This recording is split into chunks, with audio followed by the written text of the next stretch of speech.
Bonjour, c'est Thierry, je vous retrouve pour une petite analyse du CAC 40. Nous sommes le week-end du 6 juin 2020.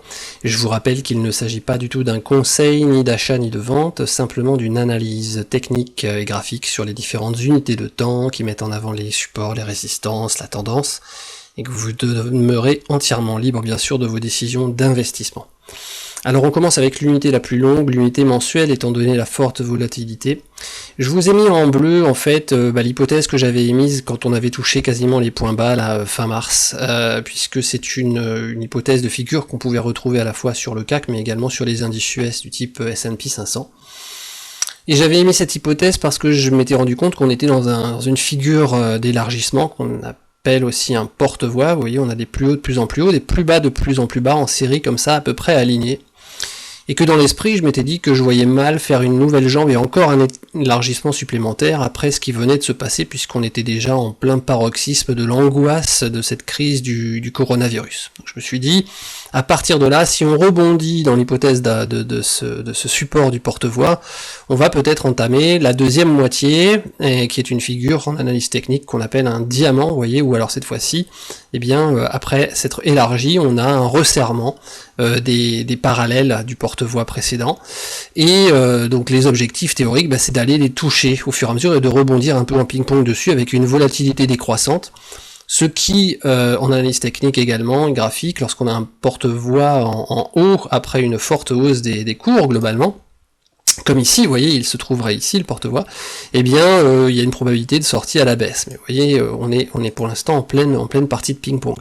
Alors on est encore loin sur le CAC 40, bien entendu, du haut du porte-voie. Par contre, c'est beaucoup moins vrai pour le S&P 500 qui s'en approche. On est à moins de 10% du haut de la figure, donc je le surveille comme le lait sur le feu. Ce qui est intéressant, c'est qu'on a tellement monté depuis 2 ou 3 semaines qu'on se trouve maintenant à la limite de la contamination de la hausse sur l'unité hebdomadaire au passage d'une tendance haussière sur l'unité mensuelle au niveau des cycles. Je m'explique. Sur l'unité hebdomadaire, on voit bien qu'on monte, ça c'est clair, et puis les prix ont accompagné donc la remontée du cycle court ici.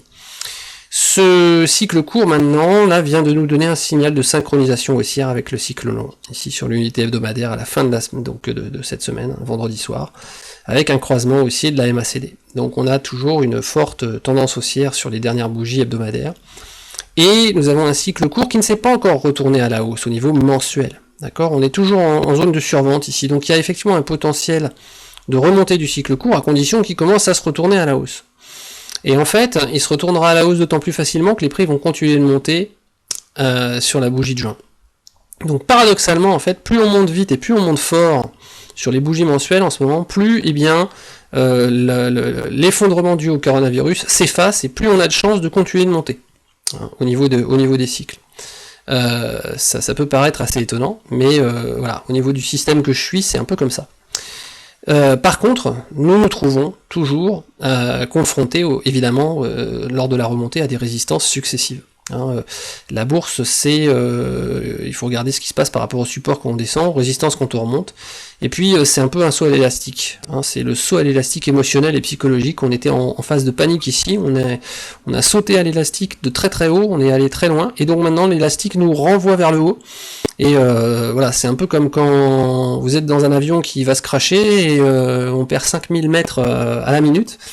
Et tout le monde panique, et d'un seul coup on lâche les masques à oxygène, vous voyez, les gens se précipitent sur les masques à oxygène, et là c'est l'euphorie, voilà, c'est l'euphorie et tout va bien, et on est en train de remonter. Donc là, les masques à oxygène ont l'air d'être sortis.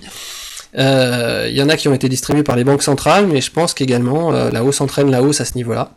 Et on va voir si on va aller ou pas toucher cette résistance bleue, mais vous allez voir qu'il y a des résistances sur le chemin. La première, on est dessus. La première, c'est la moyenne mobile exponentielle 15 périodes en mensuel, vous voyez, qui est ici, qui est typiquement l'indicateur que je surveille lorsqu'on a des retracements après une accélération haussière ou baissière, donc là c'est une accélération baissière, mais en général le ping-pong, le rebond de l'élastique va vers le MA15, et le MA15 parfois suffit à stopper le rebond. Donc si on est dans une théorie de poursuite de la tendance baissière, il se peut qu'on s'arrête ici. Il se peut qu'on s'arrête à 5200, et je vais vous montrer dans l'unité jour tout à l'heure que en plus c'est justifié aussi sur l'unité jour. Je dis pas du tout que ça va se passer, je fais très attention à ce niveau-là, on ne s'est pas arrêté n'importe où en fin de semaine, vous allez voir pourquoi. Après, si on continue de le passer, parce que l'analyse technique, c'est toujours poser des hypothèses, plusieurs hypothèses et plusieurs scénarios possibles pour pas être surpris, eh bien, si on continue à la hausse, vous voyez qu'on a des lignes de tendance ici, qui correspondent ils sont toutes parallèles et qui correspondent à de multiples impacts de retournement de flèches hautes et de flèches basses. Donc ici, c'est le plus bas, vous voyez, on a des points d'impact multiples. Ici également, vous en avez une série. Ici, c'est encore plus clair, vous voyez, point haut, point bas, point haut, point bas, point bas, point bas, enfin je ne vais pas tous les faire, vous voyez clairement sur le graphique. Et donc si on continue de monter, eh bien on va atteindre cette nouvelle ligne ici qui se trouve dans les 5300 et qui croise avec la moyenne mobile 20 périodes. Donc au-dessus de nos têtes, au-dessus des 5200, 100 points plus haut à peine, on a également les 5300 en mensuel, et en particulier en clôture mensuelle, je vais être très vigilant, même si on est en euphorie haussière, même si on peut encore prendre 200 points d'ici la fin juin. Je vais faire très attention à cette force de résistance en clôture mensuelle, puisqu'on est au début du mois, que donc on peut même éventuellement la dépasser.